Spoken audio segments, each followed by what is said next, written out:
En este episodio vamos a hablar de dos, digamos, fenómenos. Uno, de cómo esos seres que son cercanos a nosotros en nuestras familias tienen este síndrome de Peter Pan.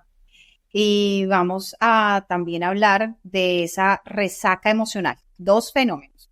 Y esa resaca emocional, que es ese agotamiento físico. No, te voy a contar de eso en el desarrollo del episodio, más bien. Y también vamos a reflexionar sobre qué implica hacer un proceso terapéutico conmigo y con otros psicólogos, desmontando ese mito de que el terapeuta va a ser ese mago que te va a traer de una vez la sanación de todo. Y necesitamos ajustar las expectativas para que no abandones el tratamiento. Entonces vamos a hablar de eso. Quédate hasta el final y deja tus comentarios y tus preguntas aquí abajito. Hola, soy Maggie Pulido. Este es un podcast en el que hablamos de psicología desde una perspectiva diferente, fresca, real y aplicable. Para esto he creado este espacio, En Sesión con Maggie, un espacio charlado, de desparche, cercano, donde te compartiré nuevas miradas, tips y también estrategias para esas situaciones cotidianas y siempre con una invitación, buscar ayuda psicológica si es el caso. Empecemos con la sesión de hoy. Maggie, bueno, no sé si te ha pasado, tal vez las personas que nos escuchan, si tengan en su entorno, ya sea familiar, ya sea de amigos, una persona que sea adulta, pero no adulta como vos y yo, sino una persona adulta de 60 y algo más de años hacia arriba, Sí. donde es una persona como que si sufriera de ese síndrome de Peter Pan, Ajá. como que no ha Sí. madurado, como que la vida la sigue viendo como una recocha que no está mal. O sea, a lo que voy es que no se responsabilizan, creen que todo es muy divertido y todas las acciones o decisiones que toman en su vida están afectando a su círculo pues más cercano, porque son decisiones que tal vez incluso en la actualidad muy seguramente un niño de 20 años no las tomaría. Pues fíjate que el síndrome de Peter Pan se refiere pues a ese patrón de comportamiento en el que una persona generalmente adulta pues muestra esa resistencia a asumir responsabilidades típicas de la edad adulta. Y se utiliza mucho esto de síndrome de Peter Pan. En realidad no es un término reconocido oficialmente en los manuales diagnósticos como el DSM-5. Es usado más como en la cultura popular, ¿no? En algunos contextos quizás psicológicos para describir esas actitudes. Es decir, no, esa persona si va donde un psicólogo, donde un psiquiatra, no lo va a diagnosticar con un síndrome de Peter Pan, sino que es una forma que tienes de llamarlo, pues por esa idea de la película, ¿no? Tal cual. Que Peter Pan, ¿no? Vive en ese país de nunca jamás y los niños, pues allí nunca crecen. Entonces, pues habla de esa dificultad para enfrentarse a las demandas de la vida adulta, ¿no? Y tú muy bien lo decías, esa dificultad para asumir compromisos, que evitan las responsabilidades, esa también baja tolerancia a la frustración, esa dependencia de otras personas que se puede ver de maneras muy diferentes. Entonces, por ejemplo, esta persona que tiene 60 años, si llega a tener a su mamá viva, ¿no? Que tenga unos 85 años, le caen muchas responsabilidades a esa señora pobrecita que en su adultez, que sea una persona adulta mayor y que esté haciéndose cargo de las responsabilidades de este adulto también. Entonces, también está la falta de habilidades para el manejo de conflictos. Entonces, son personas con las que tú vas a entablar una conversación para solucionar conflicto y es muy complejo, es muy difícil, diríamos que casi imposible. Y imagínate que estas personas, pues, ¿tú qué crees? ¿Llegan o no llegan a la consulta? No, y creo que es más porque precisamente la edad, o sea, si nos remontamos a cuando eran más jóvenes, su cultura no era de ir a un psicólogo. O sea, en esa época, y que todavía algunas personas lo manejan así, que los psicólogos son para los locos. Exacto, es decir, una persona de 60 años tiene una alta probabilidad de pensar, de tener la creencia que los psicólogos son para los locos, por lo tanto, aunque sean conscientes de que tuviesen esta dificultad para ajustarse a la vida adulta, no pisarían el consultorio del psicólogo, no buscarían ayuda. Y ese es fundamentalmente un problema, porque pues como esta persona no llega al consultorio, adivina quién llega. La hija. Soy yo.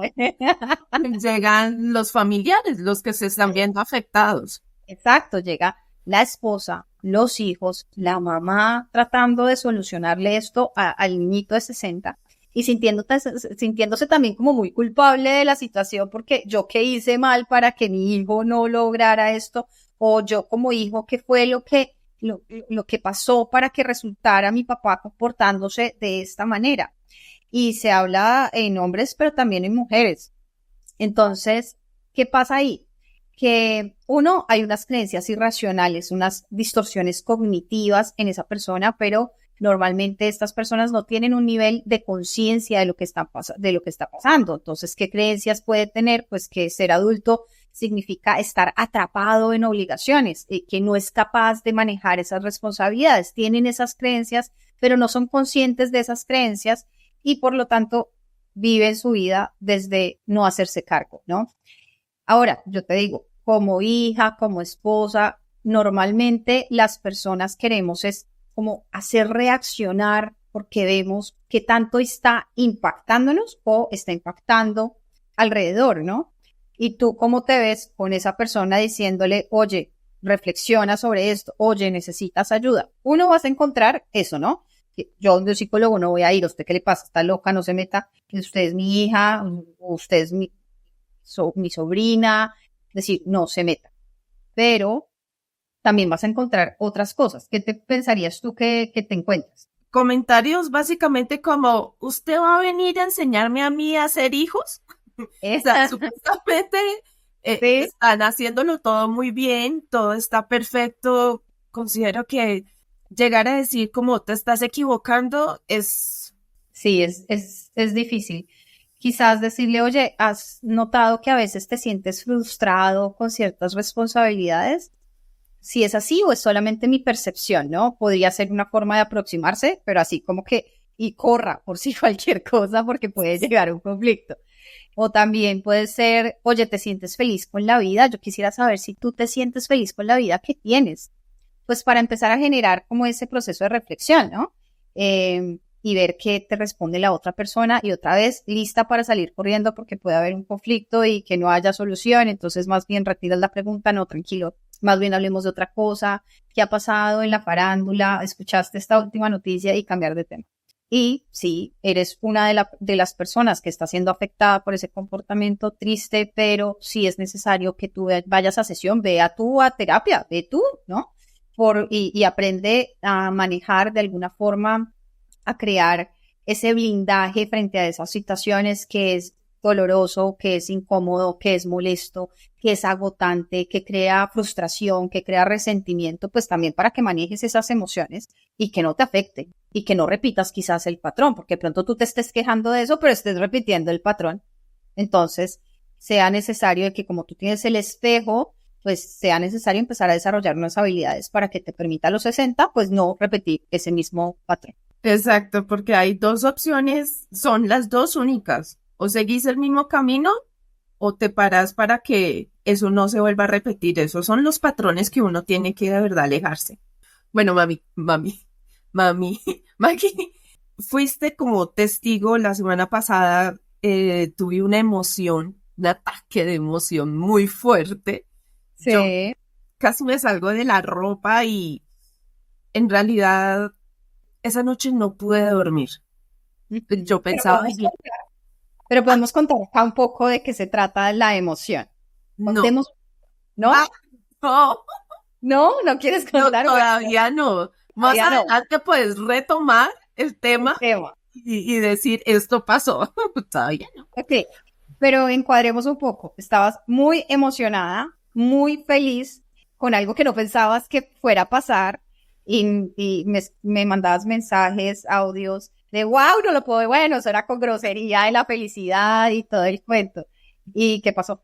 No, esa noche no pude dormir, literal, concilié el sueño como a las 4 de la mañana más o menos y tenía que levantarme como a la 1:30. Y fuera de eso, el viernes, cuando ya me levanté a trabajar, yo me sentía fatal, como si hubiera bebido toda la noche anterior y yo me sentaba a trabajar, pero al mismo tiempo si me daba otra vez la alegría, recordaba que había pasado, otra vez me daba como dolor de cabeza, o sea, como si volviera y me empacara otra cerveza. Uf, yo me sentía fatal y yo decía, Maggie, pero que esto tan horrible, o sea, ya mi edad no me permite ni siquiera tener emociones fuertes. Uy, horrible. Pues fíjate que así como te expliqué en el audio, se llama resaca emocional. ¿Mm? Digamos que es un término que se utiliza para describir ese agotamiento físico y mental que ocurre después de haber experimentado emociones intensas o que sean prolongadas, ¿no? Y así como esa resaca física, que llamamos en Colombia guayao, puede ser pues es el resultado del consumo excesivo de alcohol. La resaca emocional surge cuando tu mente, tu cerebro, tu cuerpo han sido sobrecargados por un torrente de emociones y dejas tu cuerpo exhausto con síntomas similares a los de una resaca física. Cansancio, irritabilidad, dificultad para concentrarse y sentir una especie como de embotamiento. ¿Te pasaba eso? Todas las anteriores.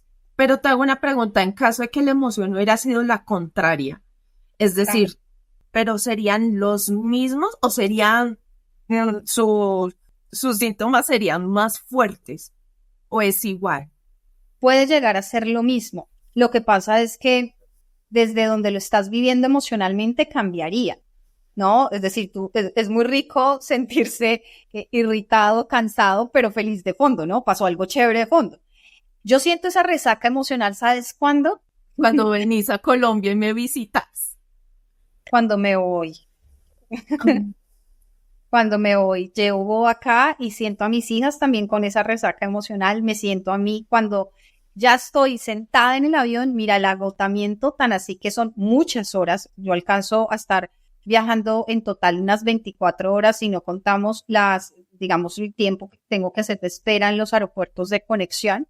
Yo me siento en la silla y me quedo profundamente dormida, que me da muchísimo miedo. Cuando tenía las niñas chiquiticas, me amarraba con una alfular, a la otra la cogía dentro del coche, le abrazaba al coche con las piernas porque decía, es que no me puedo mantener despierta, ¿no? Y en momentos que no viajaba, algunas veces con mi esposo, sino viajaba yo sola con las niñas y sentía esa resaca emocional que no te puedo decir que era completamente de emociones como tristeza, decir, como de ese lado, entre comillas, negativas, porque también era desde el agradecimiento de haber podido ver a mi familia, de verte a ti, de ver a mis amigas, pero sí es una sensación que uno dice, sé de dónde vengo, ¿no? Entonces es la resaca emocional que te va diferente, por ejemplo.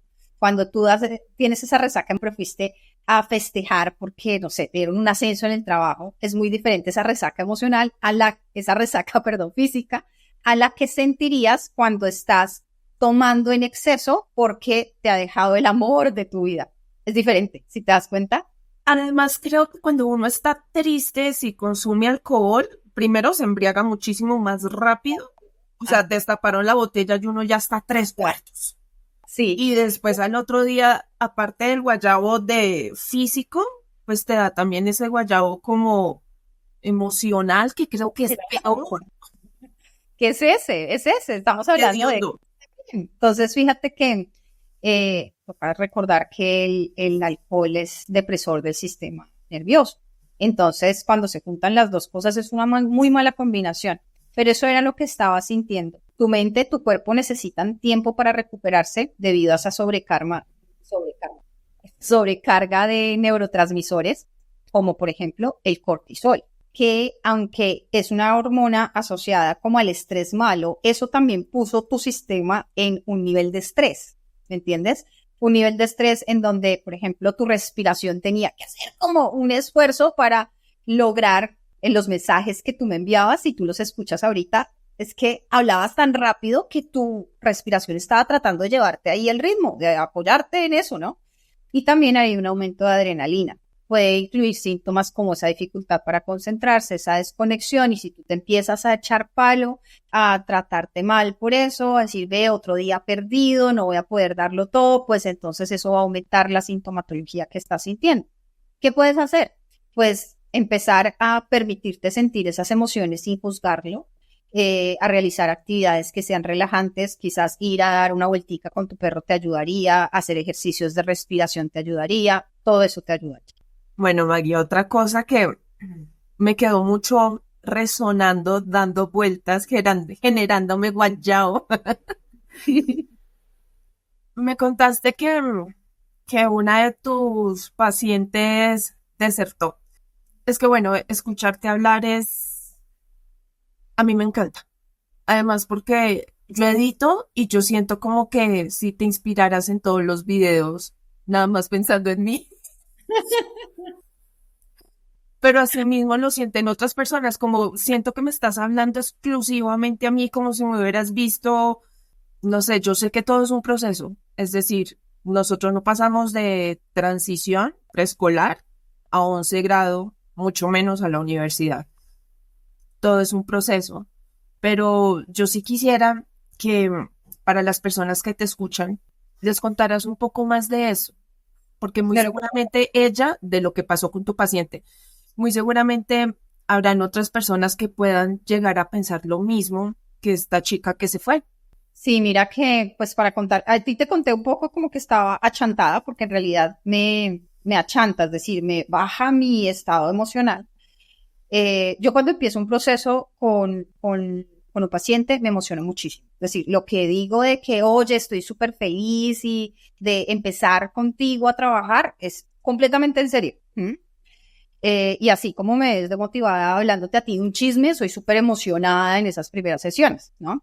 Una vez mi esposo me escuchó haciendo una primera sesión y me dijo, oye, pero es que pareciera que tú hubieses fumado algo de la emoción, es decir, no tú ni siquiera vendiendo un castillo, te montas en esa cosa. Y yo decía, bueno, pues, ok, no sabía que eso era lo que podía llegar a ver, pero él me escuchaba, estábamos en un apartamento pequeño justo en Bogotá y pues alcanzó a escuchar hasta mi tono de voz aumenta. Esta paciente me escribe después de 2 sesiones. A la tercera sesión yo vengo y le escribo, oye, mira, no has cancelado la sesión que se requiere para hacer la reserva.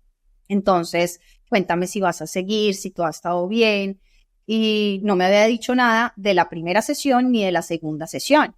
Y yo estaba esperando que me confirmara para la tercera sesión. ¿Por qué? No por las ganas de tener la plata ya, porque en realidad que eso es lo de menos. ¿Qué pasa? Que cuando esa persona me dice que no, por ejemplo, me dice que no, ahorita yo no tengo cómo escribirle a una persona de, oye, sí, mira, el espacio que estabas buscando te lo puedo dar ya porque la persona ya se habrá ocupado de otra cosa. Entonces pierdo el espacio de poder atender a otra persona si esa persona no me ha confirmado. Entonces estaba con este tema de, tengo personas en la lista de espera y ella no me ha confirmado qué tal que no me aparezca en la cita. Entonces le escribí, oye, cuéntame si vas a tomar la sesión, qué pasó. Y me respondió esto. Gracias, pero ya encontré otra persona para la terapia. La verdad sentí que nada más estaba regalando mi dinero. Pensé por tus videos que en realidad me ayudarías rápido a salir de esta ansiedad. Gracias de todos modos. Y llevaba solo 2 sesiones. 2 sesiones, ¿sí? Es que si en realidad uno pudiera, o más bien, sí, uno con una sola, 2 sesiones pudiera salir del embolate que tiene uno en la cabeza, sería perfecto. Incluso no, creo que no necesitaríamos ni siquiera sesión. Sí. Mira, esto a mí me da muy duro, así como te lo leo, pues ya tuve tiempo como de digerirlo, pero de alguna forma la entiendo, porque quizás por los videos tú ves esa cantidad de seguidores, te sientes como cambiada con ese video, pues tú dices, no, esta psicóloga va a coger y me va a poner, ya, me va a quitar la depresión, me va a quitar la ansiedad, me va a quitar lo que sea que tenga. Y no se dan cuenta que esto es un proceso, que el cambio que se necesita es mucho más profundo, que ojalá yo pudiese en una o 2 sesiones hacer un cambio así, pero pues tengo cara de bruja, pero no hago magia. Entonces, bueno, yo le digo a mis hijas, tengo cara de bruja, pero no hago así, queda la casa organizada, toca ayudar a recoger las cosas. Entonces, creo que hay que entender, no solamente conmigo, porque créeme que si hay personas que tú tienes que felicitar el día del árbol porque nos dejan plantados, es a los psicólogos. Esto es algo muy común. Es decir, feliz día del árbol a cualquier psicólogo tú se lo puedes decir porque nos dejan plantados, pero muchísimo. Y también después tú escuchas al paciente quejarse, no, es que la otra doctora no apareció y nunca me escribió, yo no le importaba. Y yo, no, si yo me pongo a escribirle atrás a todos, de oye, pero por favor, respóndeme. Hay personas que te dejan de responder y ya, nunca más.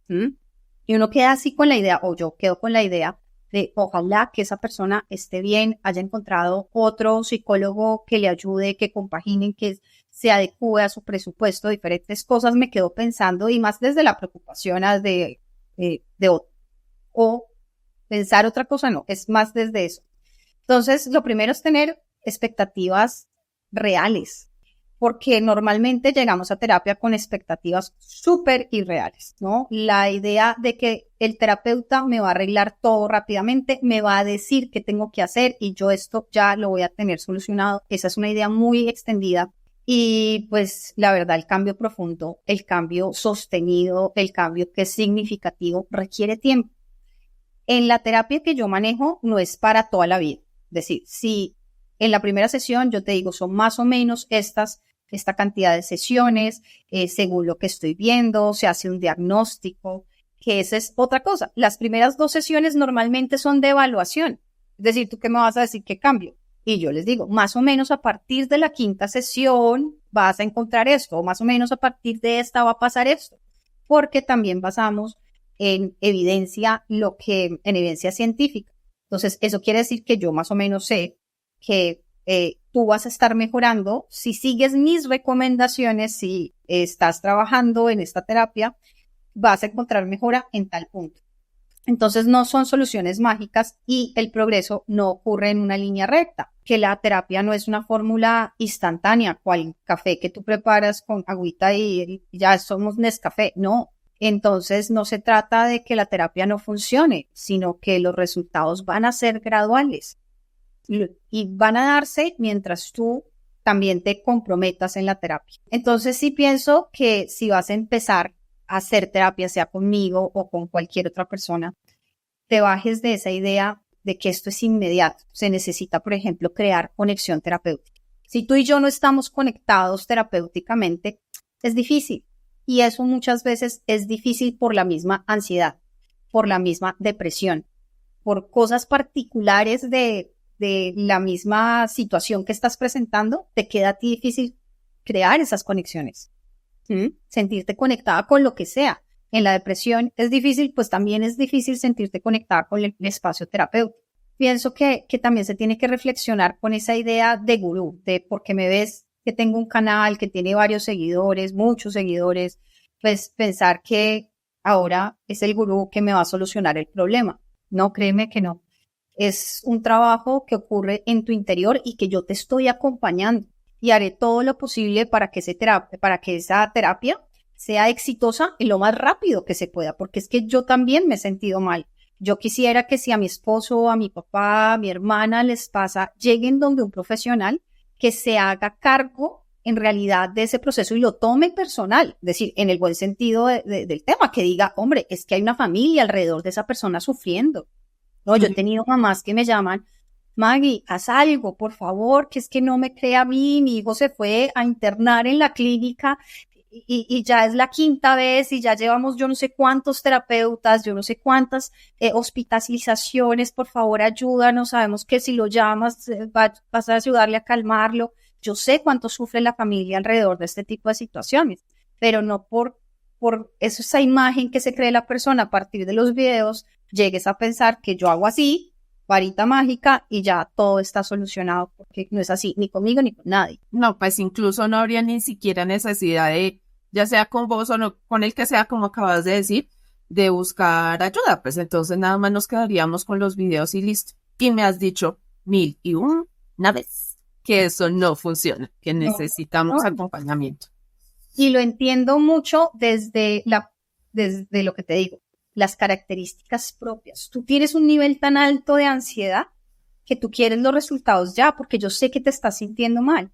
Pero fíjate que, bueno, tú lo sabes, porque me la paso todo el tiempo en WhatsApp respondiendo mensajes de mis pacientes. Yo trabajo entre sesiones, yo te acompaño. Y entonces parte de tus responsabilidades como paciente en este tipo de terapia, si tú trabajas con un terapeuta cognitivo-conductual, de terapia de aceptación y compromiso, dialéctica, todas estas el terapeuta te va a pedir tareas entre sesiones, ¿no? Y yo les digo, no dejes pasar 8 días, por ejemplo, tenemos sesión el próximo lunes, ¿no?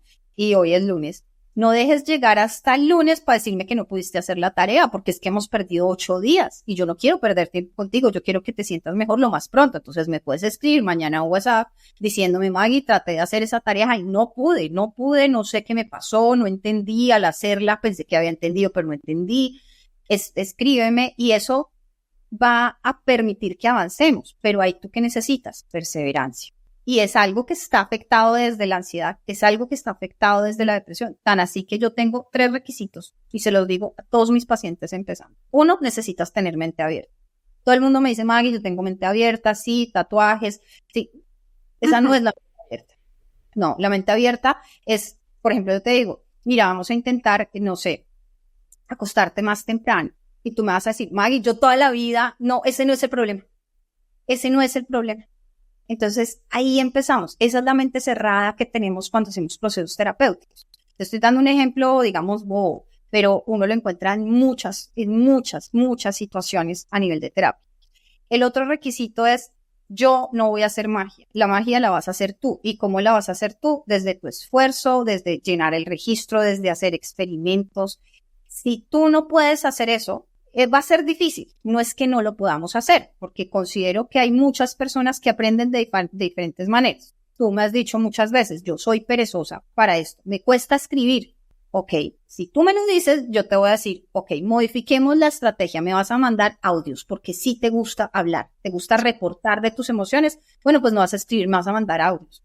Pero si tú no me lo dices y lo que haces es abandonar la terapia, pues eso te va a pasar conmigo, pero te va a pasar con más psicólogos. ¿Sí? O sea, exacto, todas las estrategias se pueden modificar de acuerdo a las necesidades de las personas. Porque sí, a mí me gusta escribir muchísimo, pero ponerme a escribir sobre mí, ¡ay no, qué flojera! Es eso, y eso te pasa a ti y le pasa a muchas personas. Cuando yo te digo, cuéntame sobre ese lío de tu mamá, tú me cuentas, pero si yo te digo, ponte a escribir una carta sobre eso, tú me dices, ya no. Habrán otras personas que me dicen, mira, ni escribir ni hablar, entonces venga, ahí va toda mi experiencia clínica, decir, esto lo podemos manejar. Por ejemplo, hay una persona con la que estoy trabajando actualmente que le fascina hacer dibujitos de manga. ¿Te acuerdas que yo te hablé, que te dije, te voy a mostrar uno de... Bueno, entonces, con ella estamos haciendo la aproximación de todas esas emociones, volverlas dibujitos de manga. Es decir, conceptualizar sus emociones desde ahí y contar una historia desde ahí. Pero fíjate todo eso, pues eso es que ella me diga, no, mira, no me funciona esto, sí me funciona esto, y yo ahí poder adecuar las estrategias. Entonces, ese es el segundo requisito. Que tú vas a trabajar por ese cambio y progreso. No es que yo te vaya a decir qué hacer, que es otra cosa que espera mucho la gente y que, por ejemplo, cuando me escriben desde WhatsApp, me preguntan como, oye, dame un consejo, me está pasando esto, y yo te digo, pues consejos, quizás tu abuelita, yo no doy consejos, yo hago procesos, no se escucha feo, pero es que yo hago procesos terapéuticos. Y un consejo es muy diferente, un consejo te lo da tu amiga, y un consejo te lo da tu abuelita, tu tía, te dan muchos consejos, yo te acompaño terapéuticamente y en eso hay una diferencia grandísima. Mi punto va a que para que logres eso, vas a necesitar trabajar y vas a necesitar sacar tiempo. Esta terapia raramente va a funcionar si tú nada más quieres venir la hora de la terapia y no hacer nada el resto de la semana. Es como si quisieras aprender inglés con 1 hora con el profesor y tú no fueras a practicar y no hicieras nada más, tú no aprendiste inglés. Esto es muy similar, es aprender nuevas habilidades. Y la última es, dime la verdad, nada más que la verdad y solamente la verdad. ¿Por qué? Porque tú me dices, sí, Maggie, ya hice eso de incluir actividades placenteras en mi día, no, ahora estoy bailando, genial. Así me tuvo una paciente por mucho tiempo. Casualidad, le preguntó a la profesora, que me la encontré en otra cosa, ¿no? A la profesora de baile. Y le digo, ay, que está yendo contigo tal persona. Me dijo que le ha gustado mucho, porque me había dicho, y eso era, digamos, abierto el tema de las clases, ¿no? Y le digo eso y me dice, ¿cómo se llama? Y yo, no, quizás está yendo con otra profesora. Y yo ahí toda cortada. Pues el tema era que ella me había dicho que estaba súper bien y súper bien y súper bien y que había estado metiendo todas estas actividades placenteras dentro de una cosa que se llama activación conductual. ¿Y cuáles? No había pasado eso. Entonces, ¿qué pasa? Que yo seguí con esa paciente que había logrado meter baile, meter momentos de ir a la biblioteca a leer, de empezar un emprendimiento de jabones, me acuerdo, y nada de eso estaba pasando. ¿Por qué? Porque tú llegas con esa cosa de he querido la aprobación de mi mamá, de mi papá, de mis profesores, y ¿cómo me voy a perder la aprobación de Maggie? Entonces volvemos a caer en esos ciclos.